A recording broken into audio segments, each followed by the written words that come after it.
cramming a lot into my day today. I feel that so hard.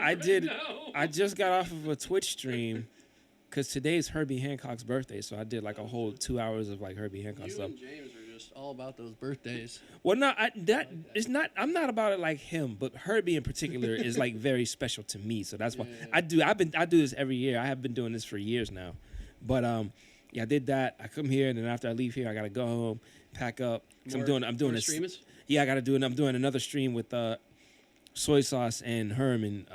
Soy Sauce and Richard from Pittsburgh Modular. We do a stream on Wednesdays, every other Wednesday, I should say. Who is it? I don't know if you know Herman Pearl Soy Sauce. He has a studio. He used to have a studio over in Point Breeze, but he moved it to Lawrenceville, Tuff Sound Recording. And Richard Nickel, he runs. He's part of Pittsburgh Modular. Dude, this is gonna be like an education for me. Just like overall, that's what I'm looking forward to most. Word. I was just listening to the interview that you did for Cut Corners. Oh yeah, the Serato joint. Just taking notes, man. Just word. Absolutely. Just can you? Yeah. Man, DJ Spinna. That's my dog right there. How did I survive 36 rotations, 36 years? No idea. And I mean, whew. So I'm really excited for this. A legend in my eyes for sure. He's definitely one of my goats and my heroes, and I'm lucky I get to tell him that. Whoa, that's cool. So you know him? And That's Is it Twitch that connected you? Or you my goodness, no. Oh man, this goes back to like 2007 or something. No. The Damn 2005. Funk before era. that. Oof. Yeah, I think I might have still been in my late 20s when I connected with Spinner. Yeah. Wow. So that's crazy. So we have to go back a little bit just because someone who's listening or watching or whatever might not know who you are, and it's shame on them. They will, I think they will, and that's really the feeling that I have listening to your music is like this. This needs to be heard by a lot more people. Thank you. I appreciate that. I really do, and I'm glad you brought me on for this. Yeah, absolutely. So welcome to Croc Mode TV. Orlando, Buscrates, Marshall. Mm-hmm. Me. That's a really big one for me, and I really appreciate your time. So absolutely, brother. Absolutely. Thanks. I guess we've been started, but let's talk about the difference between your production and DJing, because when I knew who you were in Shadow Lounge era, I had no idea that you were a DJ. And I'm wondering, is this a function of the economy of Twitch? Is it a function of the fact that Twitch allows DJs to be a little bit more free with their selections? Or is it just an evolution of what was going to happen? Or have you always been DJing? Actually, it's funny. I've always been DJing. I was DJing before I started producing, but then the roles reversed, and I became more of a producer than a DJ. It varies. I wear both hats, equally sometimes. But people probably know now in 2023. People probably know me more as a producer than they do as a DJ. Definitely. So you're saying, but I do both. Yes. And at one point it had flipped. So in the pre-Serato era. Oh yeah, because I think when I first started making music was about 2000, 2001, somewhere around there, and I was just DJing and buying records and listening and stuff at the time. But then once I got into the production thing, that kind of just shifted my whole focus towards that. I mean, I still obviously was DJing, but most of my focus and energy went into, production and making beats, learning how to use different samplers. And then later on, I evolved into becoming the synth guy. I developed a very, very deep love of using various types of synthesizers and just analog, old school instruments, Rhodes, clavinet, and all that kind of stuff. Why do you need so many? I mean, what's the point, right? If you have one, that's enough, right? Not necessarily. They all do. Okay, so let me enlighten you here. So some synthesizers, like let's say for instance a Mini Moog synthesizer, classic synth, been around since 1970. There's different iterations. I have a 2018 version of it, but on a mini Moog, you can only play one note at a time. It's monophonic. It's monophonic. There you go. Look at this. I dumb it down for the kids. There you go. It's monophonic. Bust. Whereas I have let's see. Arturia. So the we'll say this. We'll say the Prophet. I have a Korg mini log. That's a 4-voice, meaning you can play 4 notes at a time. I have a sequential take 5, which means you can play 5 notes at a time, and I also have a Prophet 6. The Prophet 6 is called that because you can play 6. Ooh. Bingo. Prophet 6, take 5. Yep. Wow. So you were talking about the different synths that you have. Is there a favorite? Is there one that launched this sound, the funk sound? Was there something you were seeking? What do you mostly use? Well, today what I mostly use is when I go to make something and I want to do like a bass line or a bass sound. 99% of the time, 99 times out of 100, is probably a mini Moog that I use because it's a 3 oscillator synth and it has just like that vintage fat tone that you can't really get most other places. It just hits. It fills that need specifically.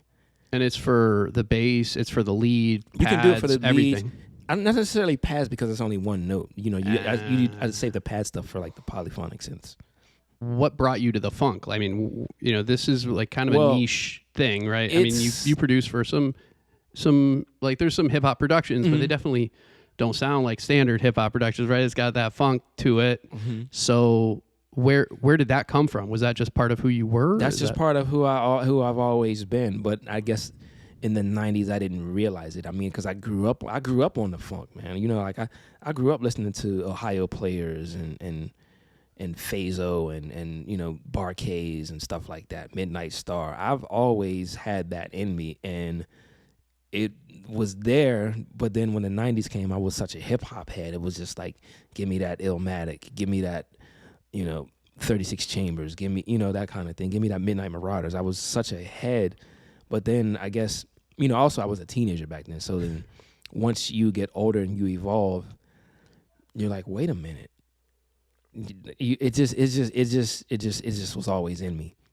Is that hip hop side of things? Has that kind of helped to create these relationships that you've had, like the one with the MC from Portland? Definitely. What? Tell me his name. Oh, Libretto. Yeah. Libretto. Yeah, I got introduced to Libretto through my good friend Matt Nelkin, who runs Liquid Beat Records out of Portland, Oregon. He's the one who connected us to do that project. Nice. I've had a working relationship with Matt for some time now. I guess he had been aware of who I was and what I was doing, and then he reached out one day, and then, you know, we connected that way. And then I've done various remixes and like little outside production things for them. Yeah. Very cool. But you grew up here in Pittsburgh. I did. And you've lived most of your life here. I think you were in, I guess, Atlanta for a little bit. I was in Atlanta for about 4.5 years, yeah. Okay.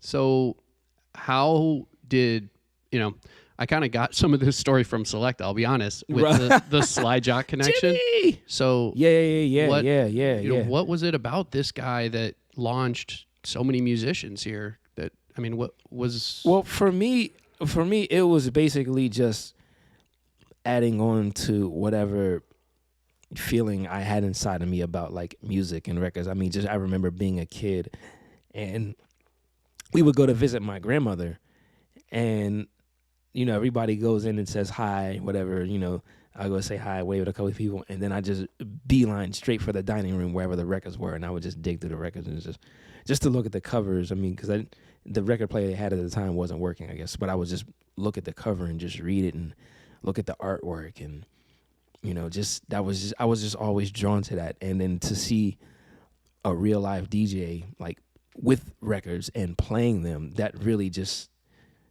instantly fascinated me, and I just somehow made my way to the turntables, and he let me kind of move the fader around a little bit. Funny story, I actually was at this place in Penn Hills. It used to be called the Dallas Club. I think it's like a Kingdom Hall for Jehovah's Witnesses now or something. But yeah, it used to be called like the Dallas Club. And Dallas is a street in oh, that's in Point Breeze. In Point Breeze, yeah. Yeah, no, this is Penn Hills I'm talking about. Got it, okay. But I had won a dance contest earlier that day. Right. and I had a little trophy for it and everything. But I was like, yeah, this is cool, but what's up with these turntables? You know? Yeah, yeah. So Sly Jock was playing out at this party that you were dancing at. How did you hear about it?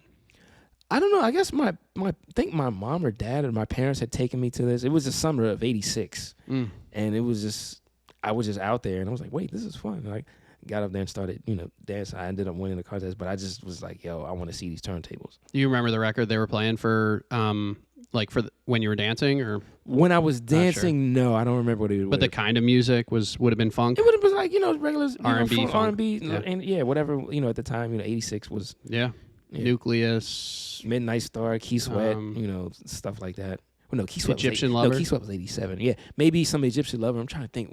What else was they? What did they play? '86. What was out in '86? Man, Public Enemy dropped in '86. They did drop in '86, but I think their LP came out in '87. Yeah. No, they came out in '87. Okay. Because before that, they were Spectrum City in '84. Yeah. The recording, like the bulk of the recording, was like '86. Yeah, the recording, early '87 or something. Right. Exactly. Yeah, but it wasn't. Takes a Nation of Millions to Hold Us Back is the one we're talking about? No. That would have been Yo Bum Rush the Show. That was the first one. Okay. But I mean, '86 was since '80. Oh, you know what? I think I remember him playing. Speaking of that, I think I remember him playing Eric B. as President. Oh, cool. I think I kind of remember that because that was '86. It's funny we're talking about PE also because you played that record at your 45th birthday party, which was so fun. Yes. That was killer. Pause joint. Yeah. Yeah. And it makes me wonder about 45 culture and about which records get pressed on 7 inches and why. The party that I used to go to in New York was Mobile Mondays. I Love Vinyl. Yeah. Well, my guy OP and all those guys. Yeah. Yep, that's the crew. And it's it's also Soul in the Horn. Soul in the Horn, yeah. Shout out Natasha Diggs, D. Prosper, yeah. Yeah, and I was just there for that last month. Oh, cool. I just did Soul in the Horn last month. Oh, awesome. Yeah. Where were they doing it at? They did it at this place called the Virgin Hotel. It's a new spot. It's really nice. Is it in Manhattan or Brooklyn? Yeah, it's in Manhattan. Downtown Manhattan. Yeah, the party they were throwing was on the Bowery. It was Bowery Electric. Bowery Electric, was always the venue, which was just a fantastic spot. And I just saw Young Gun Silver Fox there. Oh, cool. Yeah, okay. That's a dope venue. I have to learn about that too. I told you this was going to be my education. The other producer who I would see there a lot was Just Blaze. Just Blaze, yeah. He had a pretty deep collection as well. So were you collecting 45s from the beginning? Is that a new thing, or? I wouldn't say it's a new thing. Yeah. I'll say it like this. Early on, I would probably say early on in my digging life, if you want to call it that. Yeah. I think I had a serious aversion to 45s. I didn't like them for some reason. I just couldn't stand them. Then one day out of nowhere, I mean, before all of the craze kicked in, I was just like, wait a minute, this 45 thing is kind of cool. Because you have to think sometimes 45s have tracks that aren't on any other album. Some tracks you can only get on 45 because that's the only way it was released. So to shun a particular format, you miss out on music that way. So I became a lot more inclusive. I didn't really care if it was 7-inch, 12-inch. I like 10s. I wish more people would use 10s. What's the speed? Is it the same speed? It varies. 33 and a 30? Some are 33 and some are 45. Oh. But even my Serato records are 10s. Okay, I saw when they released those. Those are fun.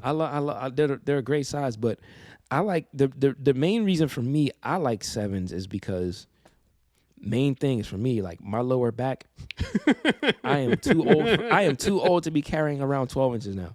Yep. Give me a couple boxes of 7s, and I'm good. That's how I feel about turntables now. Yeah. I'm like, I'm not gonna DJ anywhere that I need to bring my own decks. It's just not an option for me anymore. Facts. These live here. It's just this is their home, and I have cases for them, but that's for the next time I move. Only time I take my turntables out is if I'm getting paid for them.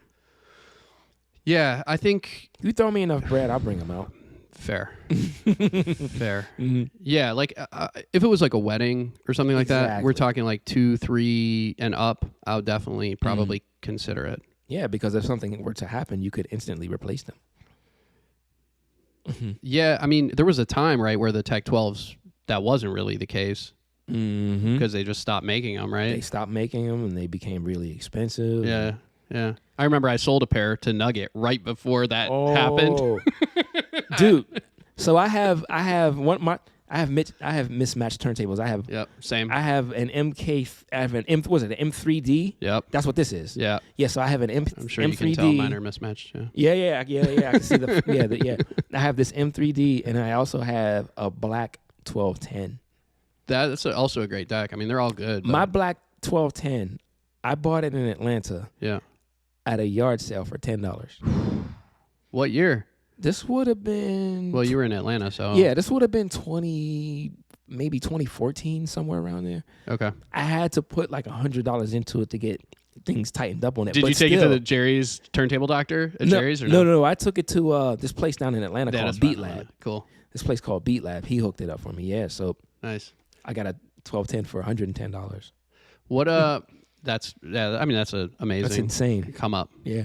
But I'm trying to think how much I spent on mine. It wouldn't have been much more than $250 a piece or something like that. My at the time. M3D was $3. I think I paid this girl $300 for it. This new one, I think I dropped some loot on. I think it was like $4 or something like that. I mean, $4's not bad. Yeah. I would drop $4 on that. Yeah. $8 for a pair. Yeah, I would do that. Yeah. So speaking of Jerry's, this is like a institution for the people who aren't from Pittsburgh.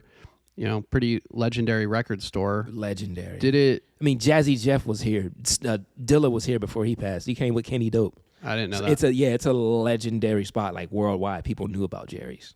Wow. Yeah. Yeah, that makes sense. Did you ever get to meet Dilla or? Never got to meet Dilla. Yeah, he was pretty reclusive, like legend, like almost never met Dilla. So. I met Kenny Dope. Very cool. Kenny's Kenny's mad cool. Renegades of Electronic Funk. Mm-hmm. I met Jeff because I was at his house. Yeah, for the playlist back in 2018. Yeah. I was interested in hearing that story too. Who all was there? Are you allowed to talk about it? It's like one of those West Coast things where they wear the hoods and everybody's kind of worshiping lots of people owl god. Or so many people were there. I got there largely on the strength of being down with my boy Ian Wallace. Him and my friend OP. They really came together and got me in. So who's Ian Wallace? Ian Wallace is a really, really good friend of mine. He's from here, but he lives in New York City now. He's in Brooklyn, and we're part of a production duo called Extra Medium. We put out records. We put out a record in 2013 on a Philly record label called Record Breaking. Shout out to Junior. And we also have co-production credits together. We did a song on Fonte and Eric Roberson's Tigalero record back in 2016 now, which I found out was that long ago. I thought it was more recent than that, but this is what I mean. When you work and do stuff, time just flies, and then you look back, you're like, wait a minute, I did that 7 years ago? Yeah. Yeah, I mean, I think, it flies, but also there's these important markers in time, kind of like the Jeff pick. Was it the picnic or what do they call it? No. What's that? The Jazzy Jeff retreat. Oh, playlist. It's called Playlist Retreat. Okay. Yeah. And did it stop happening during COVID? Or? Yeah. He had to shut it down because of COVID. COVID shut down pretty much everything. Everything in the north. I bring this up every time. Yeah. I mean, I was living in Charleston, South Carolina for 4 years, and then 4 years in Miami before that. So things were different, but I think, I'm glad that the situation has improved markedly. Definitely. And definitely in time for me to show up in Pittsburgh. Things are, popping. It feels really good here. Yeah. I think. Definitely. Definitely the Gold Mark has really good energy.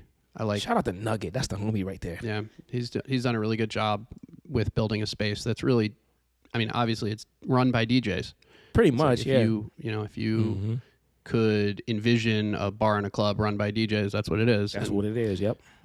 So it puts the music first. You know that the sound is going to be good. You know that the entertainers are going to be on point. So yep. And then there's a few other spots that I'm excited about as well. One of which I just bought a ticket to one of your shows. It was a Government Center. Yeah.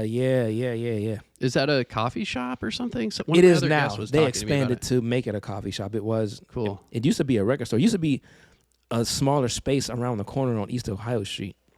Yeah. But now he's around the corner on East Street, and he's got like a giant stage where they have shows. Then on the other side is like a coffee shop, and it's a really nice space over there. It's going to be the new Shadow Lounge. Yeah, pretty much.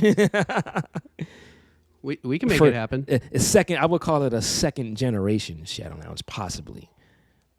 None like the OGs because we're all old now, so the youngins got somewhere to go. Yeah. Well, the gentleman that I had on who was talking to me about it was a producer called No Casino. No Casino, yeah. He threw the beat night thing together, yeah. Exactly. Yeah. So I had him on the other day, and he told me about this venue, which I was like, wow, okay. I'm Googling Buscrates today, trying to get ready for the interview, and there's a show coming up. Look at that. A show I still have to get ready for. So last time I saw you perform live, I've seen two kind of separate performances. The one was most recently, which was your 45th birthday at Goldmark. It was all 45s. Me and Jay Mall. Shout out to my man Jay Malls. Got down with me, man. Such amazing energy. Just really, really. I hope that people are able to see some footage of you performing live. If they haven't, go to my Instagram. But just how much you move when you're DJing, it's like, okay, yeah, I get it. Maybe he did win a dance contest before. But just constant movement. I'm like, how am I going to get a picture of this guy? By the way, that's gonna be a monthly thing now, starting in May. Oh, congrats! Every third month. Every month, every third Saturday. That's fantastic. 6 to 10, yeah. Awesome. Yeah, that's real exciting. I'll be looking forward to that. And it's gonna. You think you'll keep the 45 format? Or you'll mix it up? I might mix it up. I might be a little bit more flexible this time around because Very cool. So that'll be exciting. And then the other iteration that I saw was totally different, which was you performing live at Redfish Bowl on Art All Night. Oh yeah. And that was, nothing like the 45 performance at all. It was very much more you crafting, I think, and creating beats on the fly. spot. Yeah. Pretty much like where I might have something going. I'll load up something in my SP404. I might have something going, and then I might like add some things on top of it as it's playing, and just on the fly stuff, totally off the cuff. So the machine that you had with you was called a SP404? SP404, the Mark II, yeah, the newer one, yeah. And that's a sampler and just a sampler. It's a sampler, it's a sequencer, and you can. There's this thing on there called DJ mode, which is what I like to use a lot now, where you can pretty much like a set of turntables. You might have, you press these two buttons, DJ mode comes up. You have one track on one side, like a turntable, and you have another track on the other side, and then you have these two faders. You have the knobs the two middle knobs you use as the faders. I'm gonna make an attempt. Matter of fact, I might try this tonight. I'm gonna make an attempt to plug in a controller and try to mini map it so I can use like actual faders on the controller to give it a different feel. I'm going to try that. I'll get back to you and let you know if it works. That's dope. Yeah, I love that. It's this idea of rethinking the way that we're DJing, right? So this is kind of, the most simplistic, basic way that you can DJ is just two turntables and a mixer. And with the SP44, it's like DJing with your own music, kind of. But it doesn't take all this much space. It's a little box. Yeah. Like, little box. Doesn't take up much space at all. That's cool. I like that idea. So which one speaks to you more? I guess, does it depend on the crowd? Does it depend on how you're feeling? What do you really want your live performance to be? Would you rather do A or B? I could do A, I could do B, or I could do A and B. And there have been instances where I've done A and B. So I'm pretty open to whatever the venue calls for. If I know it's going to be something at Goldmark, I would probably do DJ sets. If it's going to be something at Government Center, I would probably do more live oriented beat sets. Yeah, so it all depends on the venue too. Nice. And it depends on what people reach out to me to do, because I have people who might contact me for a DJ gig, and then I have some people who might contact me and say, hey, you want to bring your synth or your SP or whatever. What did they want in Germany? Well, I did a little bit of both in Germany. I had a couple instances where I DJ'd, then I had one where I particularly was called in to do like a beat set. So it was a split thing. Nice. What did you think about the audiences and the crowds and whatnot? They were pretty receptive over there. it was a good time. Nice. It was a good time. Very cool. So, how'd you meet MH? I got to tell you about my MH story. So Marcus Harris brought me on WPTS. He was one of the absolute first people that I met. Get out. Before I ever touched a turntable. He sort of befriended me and took me under his wing.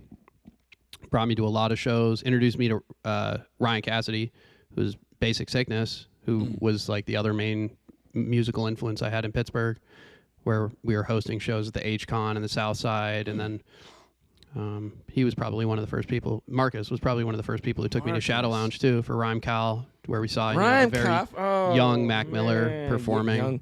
Back when he wasn't even Mac Miller back then, he was Easy Mac. Easy Mac. He was still Easy Mac back then. Yeah. So man. Yeah. So shout out to Marcus. Thank you so much, man. Yes. And so was that a Pittsburgh connection or a Philly connection? That was a Pittsburgh connection. New York for connection. Sure. He's kind of lived everywhere. He's been everywhere. I think he's on the West Coast now in Oakland. But yeah, that's a Pittsburgh connection. I met him when he was. Well, I think he moved back to Philly now. Oh, actually. is he back in Philly? Yeah, I think it went full circle. I can't keep up with that dude. I'm gonna text him later. Yeah. Well, I'll text him a link to the podcast. So what was the connection? It was Pittsburgh. Pittsburgh, Shadow Lounge. You know, that whole kind of thing. Yeah. Yeah, the Shadow Lounge is pretty much where I got introduced to most of the people on the local scene, really. It's by far my favorite of his songs. Is the one you did, without a question. Traffic. No, well, I like that one, but it's called Smoothie or something. Raw Smoothie. Oh, yeah. Yes, that's the one right there. Do, do, do, do, do. Last week I quit my job. Do, do. Yeah. Do, do, do, do, do. Oh, oh man, yeah. Whoever did those, I forgot who did those horns. You didn't play those? No, he had someone play horns on top of that. Yeah, I wish I could remember who. I'll figure it out. Brilliant. Yeah. Do you play drums, sample drums, mix of both? I saw a drum machine when you were panning around your office, your studio. It was a 303 or 808. I have a few. Yeah. Excuse me. I have an MPC 3000. I have an SP404 Mark II. I have an SP303. I'm trying to think what else. Those are my drum machines. Those three, really. And is there a preference over finding drum sounds and sampling them or playing them live? Or I'm not a drummer, so I tried it. I can, fake it and play a little backbeat here and there. Not that great, but I have a set of drums in my basement. I used to mess with when I had the room for them. But so mostly coming from machines, or are there also some that are sampled from records? Oh yeah, no, they're pretty much records. Yeah, I find drums on a record, chop it, and in the MPC process and whatnot. it or whatever. Yeah. And then, you saw Dilla's MPC 3000s in the African American History Museum. I thought it was in the Smithsonian. He didn't go that far? I don't think so. Maybe it's in the Smithsonian Museum of African American History. Right. Okay. There we go. There we go. Yes. Okay. Yes. Okay. Yes. Yeah, it's both. That's the same MPC I have, the black one, the 3000 LE. Oh, cool. Yeah. I think it's. Did you see the new documentary? I'm gonna watch that this weekend. We just watched it the other day. I thought they did a really good job, kind of balancing the music side and the business side. You kind of have to tell that story in order to understand what happened and why things are the way they are with the family and the estate. Right. The fact that MPC got saved though is huge. that's crucial. That is crucial because it could have gone very easily, just like the rest of the studio. Right? I mean, where's his studio? That's a good question. Gone. Oh, they had to sell everything. They go over it in the documentary. He owed $400,000 in tax bills when he died. Oh my gosh. And okay, his daughters. No more. Because I'm gonna watch Too it this bad. week. These aren't spoilers. I got the book, Bob. I got the book too, but I read it. It was a good book too. I won't Dan Charnas did a good job with that book. But then we have to do this again, and you have to tell me what you think afterwards. Yeah. Cool. Yeah. Shout out Dan. He's New York or LA. I know he's not a Detroit guy. I think Dan is a New York guy. I could be wrong. I think you're right. So shout out to Dan Charnas for doing that, doing his diligence. He really did his diligence. I see what you did there.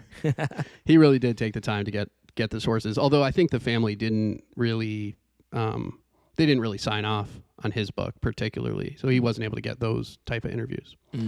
So let's talk about what's next. So do you have an EP, LP, something that you're working on right now? LP will be out June. LP will be out in June. It is called Control Center. It will be out, I think the exact date might be June 16th, but don't hold me to that. But somewhere in the middle of June, it will be out. Who's putting it out? Bastard Jazz Recordings in Brooklyn, New York City is putting that record out. Awesome.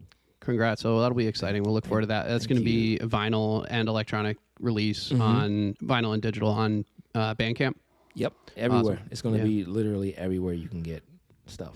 Awesome. Yeah, I mean, I think I like Bandcamp best for most, in general, just for finding new music. Yeah, but definitely. for your music, it's also really solid because there's that option. If you want digital, if you want the wax, you can get it. The artists, I think, do better also, right? Definitely. You know what else I like about Bandcamp? It lets you pick the format.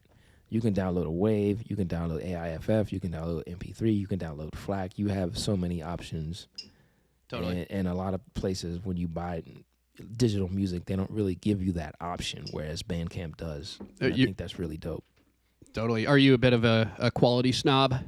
You prefer the AIFFs? Not really. I mean, it's not really a thing to me. I mean, sometimes you might want to. Okay, here, I'll give you an example. If you're listening to music, you can download. It doesn't matter. You can download WAV, AIFF, MP3, or whatever. But sometimes there are instances where, let's say, you might have a drummer who sells like drum kits or whatever. You would definitely want to get a WAV of that. Sure. So for the production samples, if you definitely want to go. Yeah. Mostly because you're going to be stretching them and manipulating them, and you'll continue to lose quality. If it starts as a 128, you're going to end up with a. Well, if I got an MP3, it would never be less than a 320. It just wouldn't. You wouldn't play 192? Oh my gosh. VBR, 192 VBR? Sound like what is that? Those are money. Sounded like LimeWire and damn. I got no problem with the 192. 256 is money. Sound like Little LimeWire. What was the other one back in the day? Not LimeWire. Napster? Napster, yeah. Yeah, that was definitely a moment. I mean, that's when I started collecting music, really. You know, I had a couple CDs, a couple tapes, but really it was LimeWire and Napster that launched my music collection. Do you collect MP3s? Not as much as I used to. I mean, I've been so vinyl strong, but I do try to pay attention to things that, you know, because a lot of new music out right now doesn't get pressed to vinyl, so you have to kind of stay abreast of what's going on. And I try to do better with that. But I'll just be like, oh, what record goes somewhere? What records are out? Where can I buy records? Or I'll go digging somewhere and I'm just buying records. What do you look for? Are you just listening, or are you looking at the art? Are you looking for different producers and musicians? The whole shebang. If I look at a cover, oh, this looks like a cool cover, I'll flip it over, see what instruments are on there, see if there's any musicians or mixing engineers I know, you know, that kind of thing, and just try to familiarize myself with. And labels, you probably know the labels too. And labels, yeah. Next time we're just not gonna record anything, and we're just gonna go to Jerry's. You can teach me. Yeah, dude, I would. Matter of fact, yeah, we should definitely go digging sometime. I would be glad to. That'd be really fun. Yeah, you could teach me about that spot. I mean, it's honestly, it's a national treasure. It's crazy that it exists, and it is. You might want to bring a little bit more money this time around, though. Well, I found, you know, they have a couple boxes of 45s behind the counter, I guess. Yeah. And I was looking through some of those, but the prices weren't too crazy. Even those were kind of in the 3, 4, 5s. I love how he has a boxes label that says rare 45s, and then one that says like mother of rare 45s. Rarest of rare. Rarest of rare. Yeah, mother of dragons. Very, yeah. Wonderful. So, all right, so we're excited for that. You said it's called Control Center. And is it going to be instrumentals, or you can have people rapping on it? About singing? I would say it's about 99.9% instrumental. There's a couple of spots where I might have, like, I know there's one, matter of fact, the 2 singles that are coming out, one single I kind of did some vocodery voice stuff on it. And then the second single I have is coming out. It was a good friend of mine over in the Netherlands. She sang on it. My friend Soraya Wadi. She's did the vocals on it. She's amazing. Very cool. The singer from the Netherlands reminds me of Koof Knots. Koof. Yeah, you know Koof too. Yeah, he performs with like a singer, I think. Christine Elise. Yeah. Oh, like you know I did a track for Koof, right? I didn't know that. Yeah. Which one? I forget what it's called. I'll show you after the show. Is it the one like big one? The what's it called? Something about One Love or no. It isn't that one. But yeah, the one that was on Always Sunny in Philadelphia. Not that one. But did you see them when they were here? I missed it because I was working. Oh, you okay? Yeah, yeah. I really they were wanted here to and they actually over. performed the track that I did for them. I can't remember the name of it, but yeah, Koof's my guy. Yeah. I met Koof through Marcus. Yep, same. Mm-hmm. Yeah, I went on tour with those guys. Koof brought. I have to tell this story on the podcast because it's just too good. Everybody had their little bag on the road. Mm. You know, do you ever do the road? Sometimes a little bit. Yeah. Mm. So everybody, you know, all 5 of us were crammed into this SUV, like a Nissan Rogue or something stupid, and we all had these little bags with all of our clothes in them. You know, I had socks and shirts and standard things. Right. I'm hanging out one day. We're all going through our bags. Koof opens his up. No clothes. Strictly a juicer and fruits. Wow. He brought a full-size juicer. Bro was like, yo, I am not playing around with this high fructose corn syrup stuff. I'm finna get me some juice. We had to stop at every Whole Foods between here and Hullabaloo Festival in Omaha, Nebraska. Had to get him that re-up. My brother Koof, man. That's Love you, Koof, man. That's my dude. Oh, that was priceless. Oh man, so, I can't wait to get back to him with that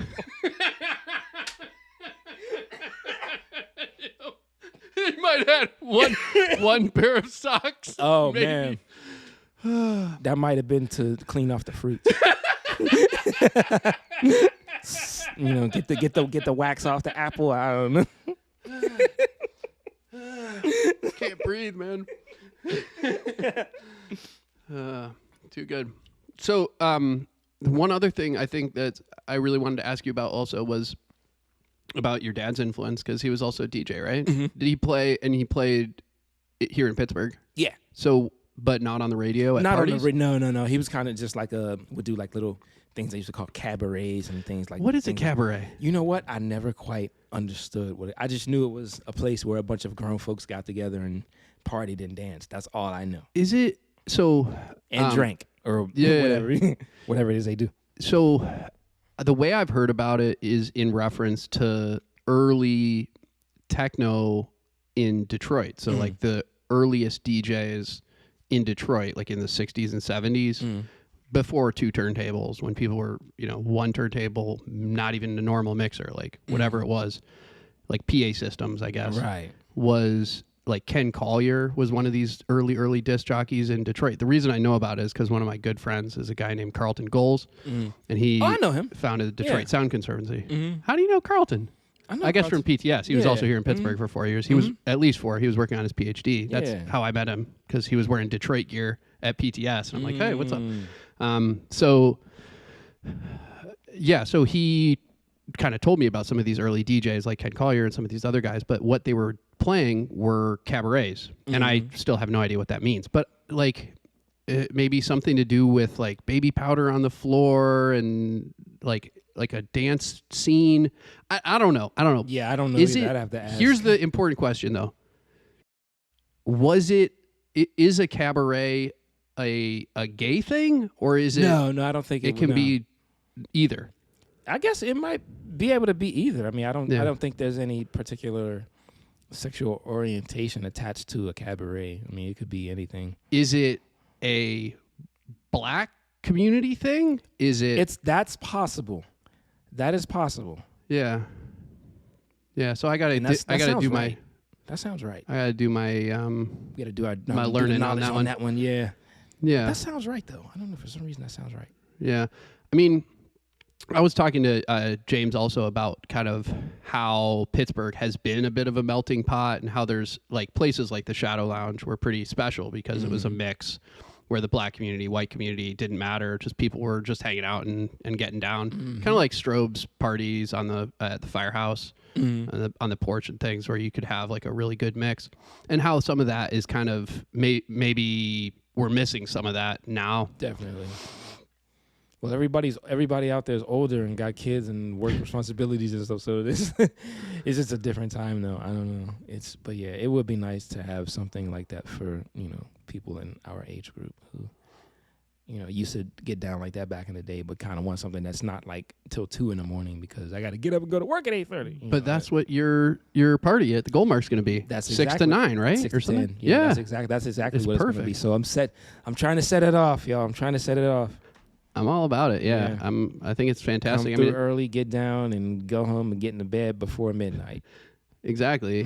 I saw some other parties kind of with that idea popping up too. I think people realize just how bad it is for you to interfere with your natural sleep cycle. Right. It's terrible. If you normally go to bed at 9 p.m. because you have to work at 6 or whatever and be up by 6, whatever. If you spend one night a week where you stay up until 2, 3 in the morning, your whole week is ruined. You're not going to get normal sleep the rest of the week. Yep.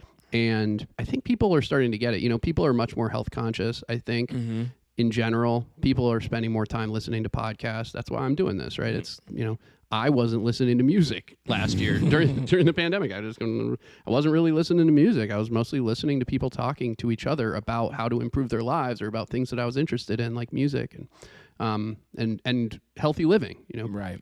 And so I think that, people are more exposed than ever to information. Information is the greatest asset. There's nothing more valuable than information. Yep. And this idea that, people want to feel better, be better, see themselves growing, I think is borne out by that idea that why aren't we dancing during the day? Why aren't we dancing in the sunlight? Like a light bulb just finally just goes off. Like, wait a minute, we could have fun, but do it earlier. Yep. And I think it's also getting away from alcohol, which is maybe a little more extreme. But there's a lot of that movement I see. You know what? I never drink. Yeah. I never. Yeah. I just never did. You and Jimmy sober October, but the other 11 months never drank too. or smoked anything a day in my life. Wow. Yeah. Just crack and crystal meth. Pretty much. Yeah. Maybe a little bit of PCP. Maybe a little bit of PCP right here. Yeah. So just sober October for 12 months a year. Teetotal lifestyle. I mean, why not, right? You were pretty focused. You were focused on music, and it was never really... And that stuff would just mess up the money. It's like, why would I spend money on this when I can go buy some records? It makes sense to me. Yeah. So how big has the collection got? Are you in the 10,000 range? No. I might not even be in the 5,000 range because I cut back a little bit because I started getting in. Once I started getting into like buying synths and getting that whole setup, that's where the majority of you can fit a lot of records into one mini Moog. Exactly. Yeah. 3,000. Yeah. Oh yeah. So I wanted to ask you about synths. Actually, I don't know if this is like the place to do it, but maybe it'll be interesting to people. I was on reverb.com and I was looking at some options. Is there like a starter that you would recommend? Like what should I do for like the first synth? It's got to do everything. It's got to be able to play leads, bass lines, kind of maybe allow me to sequence drums also. I'm not sure. Let me see. Leads, bass lines, and it will allow you to sequence. It sounds like what you would probably need is... You're looking to get a hardware synth? You're getting like a regular... I really do. I want analog hardware sound going into this box, right? Okay. Isn't that... People will hear it. And you know what? I probably honestly would recommend for you, and you want to be able to do leads, you want to be able to do bass, and you want to be able to just like... I'm trying to think. I think maybe the mini log would probably be a good starting. Mini log is Korg makes this thing called cool. the mini log, and it came out in 2015. I got it, and I love it. It's a great sounding keyboard. Cool. It's monophonic. It's actually 4-voice polyphonic. Perfect. Then I can do everything. And it's only like $600 or less. Might even be less. Brilliant. Mm. Is it because the keys are not weighted, so it's a little bit? They're not weighted, and they're a little bit. They're not mini keys, but they're a little bit smaller than your standard size keys. Yeah. And if that were ever a problem, you could always connect it to a big full size keyboard with a MIDI cable. If that were ever a problem, yeah. Options. You got options. So are you doing that sometimes? Like you have a set of keys that you prefer, and then you'll just hook it up by MIDI to like a synth that has the right sound, and then you're playing. Well, no, what I do is, because see, those sizes don't really bother me. I don't have like giant hands or anything. But I use a controller, a particular one called the Arturia KeyStep Pro. Okay. Because you can control 4 different things with it at one time. It has 4 tracks on it, pretty much 4 channels. I can have channel 1 MIDI to my iPad doing drums in Koala Sampler. I can have track 2 going through my Pittsburgh modular Taiga synth. I can have track 3 going to my Mother 32, and I can have track 4 going to like a Take 5 or a mini log, and I can sequence on it. You can sequence on it. Oh, that's wild. So and it's the sequencer's really good on that thing. It's like the whole song is happening inside one box. Yeah. Could you do that live? Could you bring that level, or is that really a studio thing? You could. I mean, you would have to like really practice and find a way to finesse it, but it can totally be done. Yeah, I think a lot about this DJ versus live set thing. I think it's definitely part of that Detroit culture, because I go to the Movement Festival every year, and every year that I can. This will be my 20th year. Oh, wow. And it used to be called DEMF, right? Yep. They changed the I name. still call it DEMF. And I still wish it was free. It used to be free, and it was even free after that because we would just walk in. But there's always a few DJs like Robert Hood this year, and usually like Stacy Pullen maybe, and then like a few other, and then Shigeto from Ghostly International, and a few others will have that parentheses live next to their name on the flyer. And I guess my question for you is, well, what makes it a live set? You know, what do you have to have for it to be live? Well, I guess the thing for me is like, if it's not taking place on a turntable, then you're doing something else live. I mean, think about back in the 80s when LA had Uncle Jam's Army. I mean, it would be a really, really big party and people would be DJing, but then Egyptian Lover comes out with his 808. The record stops playing, but that 808 is going and people are still dancing. Who I saw at Movement. I didn't get to. I would love to see Egyptian Lover. I haven't got a chance to see him. Incredible. Yet. Yeah. So, so why not bring the drum machine, to all the DJ sets, right? What's wrong? Like, why shouldn't every DJ mixer have an 808 attached? I know they were trying to do that for a little bit. Yeah, there was a Roland made a controller that had that in it. Yeah. Yep. So that the beat never stops, right? It's like, I'm always worried that record's going to stop, that my song's going to stop, but why don't I just have the drum machine going? I don't know. I guess there's a way to have them separate, but have them together at the same time, if that makes any sense. It would be for a lot of DJs. Some DJs are just DJs, they're not producers, and some producers are not DJs. So you'd have to get the right person who would feel comfortable or feel at home with that particular setup. See, like, have you ever seen anyone use it? Not in person. No, I've seen YouTube videos of it, but yeah. I wonder. And space is also an issue too. Sometimes you might not have enough space. That's why the SP, you can't get that SP. Takes it. Yeah, put it right on a turntable cover and put it in your pocket and walk out of the club. Yep. So maybe not. Maybe only if you have the Jinkos. So, and then there's other DJs who just use 3 turntables or 4 turntables, right? 4 CDJs more commonly, or 3 turntables. Or sometimes you'll see, which is, I don't know, it's kind of wild to me to see like a setup where it'll have like a mixer with CDJs here. Yep. and then your turntables are like way out on the other side. It's like you got to go up the street. Your fader will be right here. You'll be mixing. You be like, then you gotta like reach. Yeah. That's like the lot radio style, right? And I agree with you. I mean, it doesn't make sense for me. If I was gonna use something like that, it wouldn't make sense for me because I don't use CDJs. Right. I think a lot of house DJs use those. That's for like mostly house DJs. They use a lot of CDJs, and records are kind of just like whatever, secondary, pushed to the side. So it's not as important to have them closer to you as it is the CDJs. Yeah. There's a particular way and style that they play. I mean, everyone has their own style. So. But if you're mixing 45s, this part of the magic of the 45 is it comes and it goes, right? Mm-hmm. It's not like a 12-inch where if you forget to mix in the next record, there's another track. And you got to stay by them turntables. You got to really, really be honed in and focused if you're doing an all 45 set, because that 2-3 minutes will go by you before you even know it. Big time. Yeah. But I think that's part of the magic. I think that's part of the fun is it's quick. And you better have a bathroom right near you.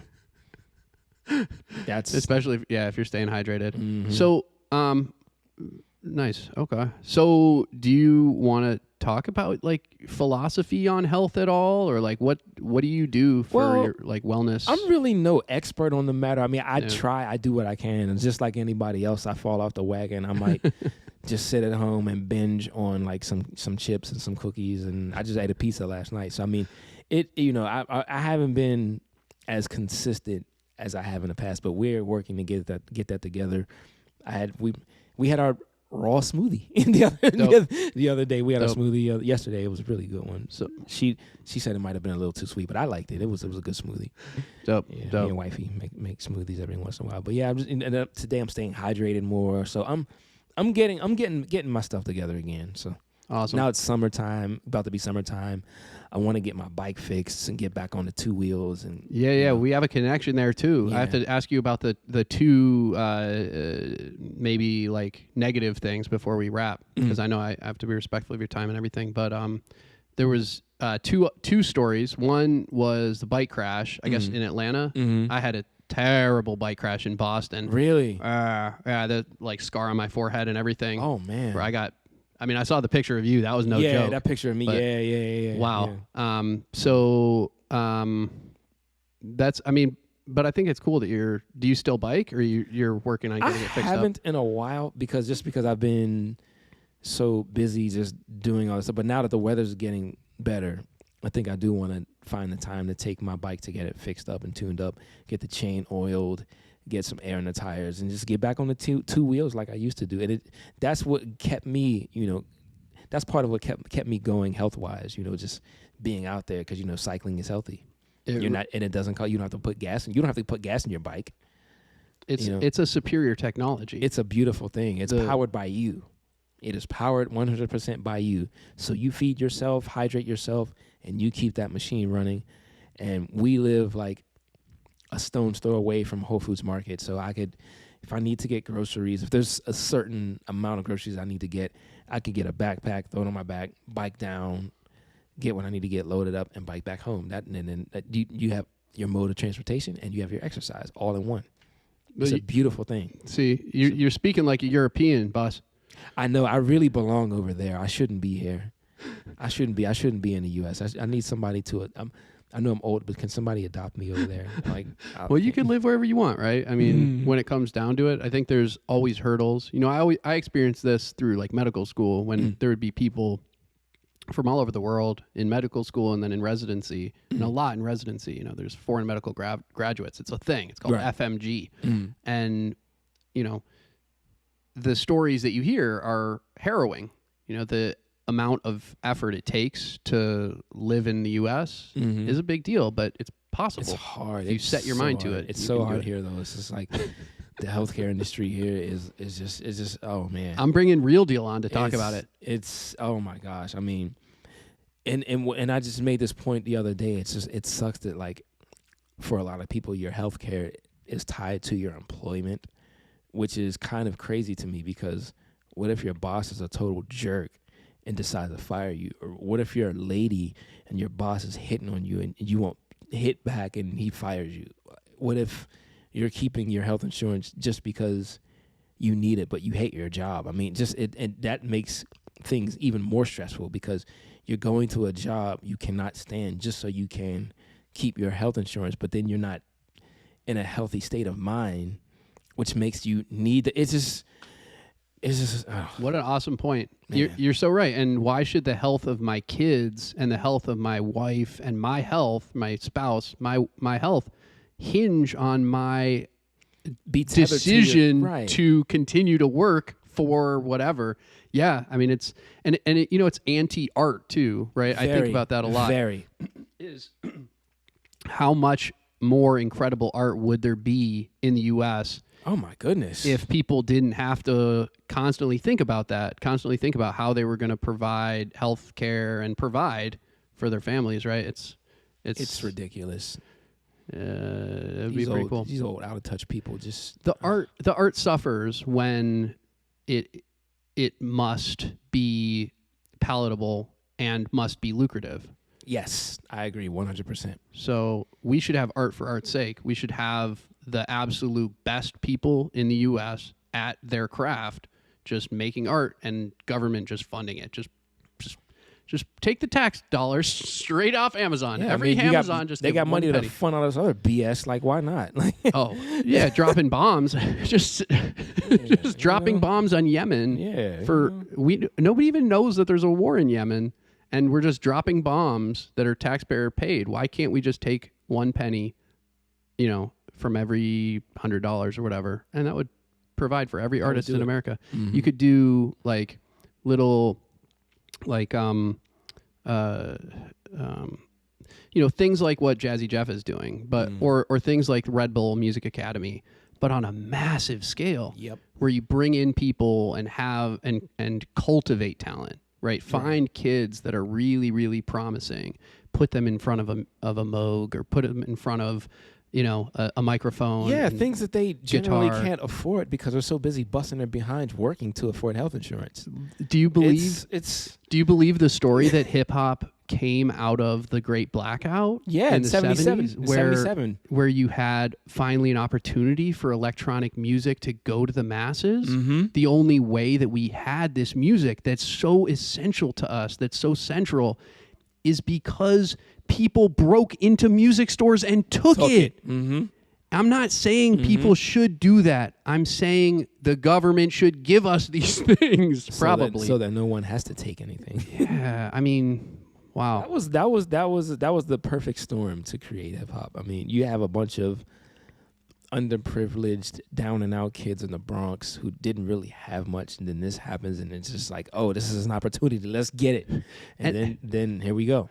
And I've been looking for more solid proof that really happened. It's kind of apocryphal. It's kind of like a myth that's what happened. Just because I don't think anybody ever wrote down the story that say Flash got his first set of turntables from that incident, right? Like, I mean, I've heard people like Grandmaster Caz talk about it, and he would mention things that went down. He got some of his gear. Mm-hmm. There it is, folks. Mm-hmm. You got the answer right here, Croc Mode TV. Yeah, Caz was like, he saw it happen, and then they got what they got. And I remember one particular thing he said was like, dude came up, like, tried to roll up on Caz, and then Caz was like, nah, go that way. Like, nah, go that, Wow. Yeah, it was wild back. I can't even imagine how wild it was back then, 77, 78. I was just born in 78, so. Wow. What a great story. I think it's a great place to take off because I want to be respectful of your stream and everything. We got traffic, Pittsburgh traffic, baby. Yeah, it was rough getting here. Yeah, sorry. We're out in the cut.